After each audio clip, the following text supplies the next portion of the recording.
آج کی ویڈیو میں ہم پاکستان کے پہلے فوجی حکمران field marshal general Ayub Khan کی زندگی کے دو اہم پہلوؤں پر بات کریں گے۔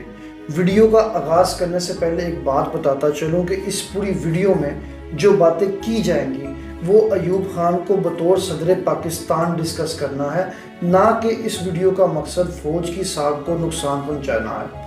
ویڈیو میں ایک طرف ان کی مبینہ کرپشن کے واقعات اور دوسری طرف ان کے ذاتی معاشقوں کے قصے ہیں، جو نہ صرف انٹرنیشنل اخبارات کی مین ہیڈ لائنز بنے بلکہ انہوں نے پاکستان کی سیاست پر ایک سیاہ دبا چھوڑا۔ جب آپ کسی حساس نشست پر بیٹھتے ہیں تو آپ کو بہت محتاط رہنا چاہیے، کیونکہ آپ کا ہر ایک ایکٹ، ہر کام لائم لائٹ میں ہوتا ہے اور تاریخ کا حصہ بن رہا ہوتا ہے۔ تو آئیے تاریخ کے ان صفحات کو کھولتے ہیں۔ ایوب خان 14 مئی 1907 میں ہری پور ہزارہ کے ایک گاؤں میں پیدا ہوئے۔ ان کے خاندان کا تعلق بلوچستان کے ضلع پشین سے تھا۔ ایوب خان نے ابتدائی تعلیم کے لیے سرائے صالح کے ایک سکول میں جانا شروع کیا اور اکثر کھچر پر سکول جایا کرتے تھے۔ 1922 میں انہوں نے علی گڑھ مسلم یونیورسٹی میں داخلہ لیا، لیکن وہاں اپنی تعلیم مکمل نہیں کر پائے۔ جلد ہی 1926 میں انہیں رائل ملٹری اکیڈمی سینڈرسٹ انگلینڈ میں تربیت کے لیے منتخب کیا گیا، جس کے لیے جنرل اینڈریو ایسکن نے سفارش کی تھی۔ 2 فروری 1928 کو ایوب خان نے برطانوی ہندوستان کی 14 پنجاب ریجمنٹ میں بطور سیکنڈ لیفٹیننٹ کے عہدے سے اپنی فوجی زندگی کا آغاز کیا۔ ایوب خان کی زندگی میں بہت سی رنگینیاں اور دلچسپ واقعات شامل تھے، لیکن وہ اپنی قیادت اور بہادری کے لیے جانے جاتے تھے۔ وہ پاکستان کے پہلے فوجی حکمران بنے جنہوں نے ملک پر مارشل لاء نافذ کیا اور بعد میں بطور صدر پاکستان اقتدار پر ڈیرا ڈالے رکھا۔ غیر ملکی ماہرین نے لکھا ہے کہ جب ایوب خان حکومت سے الگ ہوئے تو وہ تقریباً $20 ملین کے مالک تھے۔ ایک کھچر پر سکول جانے والا بندہ $20 ملین کا مالک سوچ سے بالا تر بات ہے۔ وہ کہتے ہیں کہ behind every great fortune there lies a crime۔ Ayub Khan کی کرپشن کے بارے میں مختلف مصنفین نے اپنی کتابوں اور مضامین میں مختلف خیالات کا اظہار کیا ہے۔ مثلاً اسٹیفن پی کوہن نے اپنی کتاب دی آئیڈیا آف پاکستان کے صفحہ نمبر 66 میں ایوب خان کے دور حکومت کو تنقید کا نشانہ بناتے ہوئے کہا کہ ان کی حکومت کے دوران کرپشن عام تھی اور انہوں نے اپنی طاقت کو مضبوط کرنے کے لیے فوجی اور بیوروکریٹک اداروں کو اپنے حق میں استعمال کیا۔ اسٹیفن کوہن نے اپنی کتاب میں یہاں تک لکھا ہے کہ بنگلہ دیش کے الگ ہونے کی سب سے بڑی وجہ اکنامک امبیلنس تھا، جو کہ ایوب خان کے دور میں پیدا ہوا۔ اسلم صدیقی نے اپنی کتاب Ayub Khan a political biography میں ایوب خان کے دور حکومت کے دوران کرپشن کے بارے میں تفصیل سے لکھا ہے۔ انہوں نے بتایا کہ کس طرح ایوب خان نے فوجی اور بیوروکریٹک اداروں کو اپنے اقتدار کو مضبوط کرنے کے لیے استعمال کیا اور اپنے حامیوں کو مالی فوائد فراہم کیے۔ عائشہ جلال کی کتاب the state of martial rule Pakistan کی سیاسی تاریخ پر ایک اہم کتاب ہے، جس میں انہوں نے ایوب خان کے دور حکومت پر تنقید کی ہے، اور وہ لکھتی ہیں under Ayub Khan corruption became institutionalized with economic policies designed to favor a select group of industrialists and landowners, leading to vast economic disparities and to a concentration of wealth and power in a few hands۔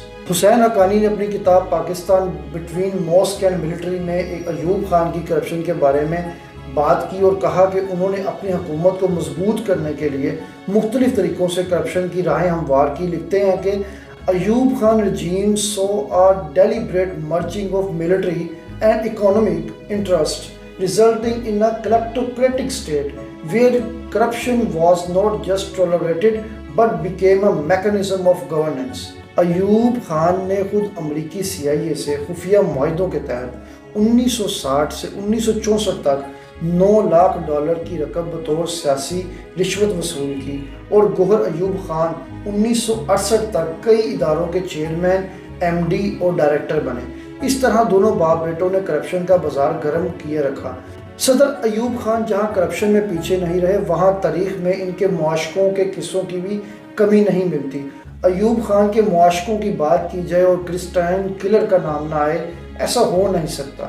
Christine colour جو 1960 کی دہائی میں برطانیہ کی ایک 18 سالہ کال girl تھی، اس کا نام صدر ایوب کے ساتھ بھی جوڑا گیا تھا۔ اس اسکینڈل کا آغاز 1962 میں ہوا جب کرسٹین کی کچھ تصاویر ایک فوٹوگرافر لوئس مورس نے بنائی، اور بعد میں یہ انکشاف ہوا کہ اس کے برطانیہ کے کئی پارلیمنٹیرینز کے ساتھ تعلقات تھے۔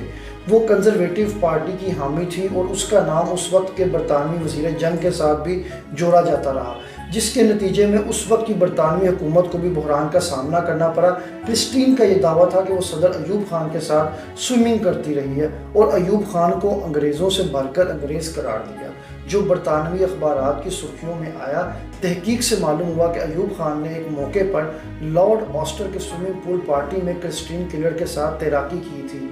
ایوب خان ان دنوں برسر اقتدار تھے، اس لیے یہ کہانی پاکستانی اخبارات میں شائع نہ ہو سکی۔ البتہ انٹرنیشنل میڈیا نے بال کی کھال اتاری۔ پاکستان میں اس خبر کے نہ چھپنے کی سب سے بڑی وجہ الطاف گوہر تھا، جس نے اخبارات کو مکمل طور پر کنٹرول میں رکھا ہوا تھا۔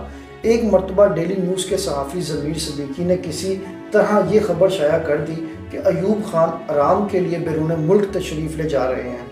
صرف اتنی سی بات سے ملک میں زلزلہ آ گیا۔ ایوب خان نے حکم دیا کہ 24 گھنٹے کے اندر صحافی ملک چھوڑ دے ورنہ اس کی خیریت نہیں ہوگی۔ بالآخر ضمیر صدیقی کو ڈیلی نیوز سے علیحدہ ہونا پڑا۔ مشہور صحافی زیڈ ایس لیری نے ایوب خان پر الزام عائد کیا تھا کہ ان کا نہید مرزا نامی خاتون کے ساتھ جنسی تعلق تھا۔ نہید مرزا ایوب خان سے قدرے چھوٹی عمر کی خاتون تھی، لیکن کچھ مورخین نے اس اسکینڈل کو مخالفین کی طرف سے الزام تراشی کا نام بھی دیا ہے۔ اس کے علاوہ شبانہ نامی بھارتی خفیہ ایجنسی کی ایک اعلیٰ افسر پر بھی الزام لگتا رہا ہے کہ وہ ایوب خان کی گرل فرینڈ تھی۔ بعد میں یہی شبانہ کابل سے دلی جانے والی فلائٹ نمبر 227 IND میں مرتضیٰ بھٹو کے ساتھ دیکھی گئی تھی۔ آج کی ویڈیو میں ہم نے ایوب خان کی کرپشن اور ذاتی زندگی کے مختلف پہلوؤں کا جائزہ لیا۔ ان کے دور حکومت میں بدعنوانیوں اور ذاتی معاشقوں کے الزامات نے ان کی حکومتی شبیہ کو داغدار کیا۔ یہ سب باتیں ہمیں یاد دلاتی ہیں کہ سیاستدانوں کی ذاتی زندگی اور ان کے حکومتی فیصلے کس طرح ایک دوسرے سے جڑے ہوئے ہوتے ہیں۔ اس کے ساتھ ہی یہ سوال بھی اٹھتا ہے، کیا ان کے عمل نے ملک کی تقدیر کو متاثر کیا؟ آپ کی رائے اور تبصرے کا انتظار رہے گا۔ ویڈیو دیکھنے کے لیے شکریہ، اور مزید ایسی ویڈیوز کے لیے ہمارے چینل کو سبسکرائب کرنا نہ بھولیے۔ اجازت دیجیے۔ پاکستان زندہ باد۔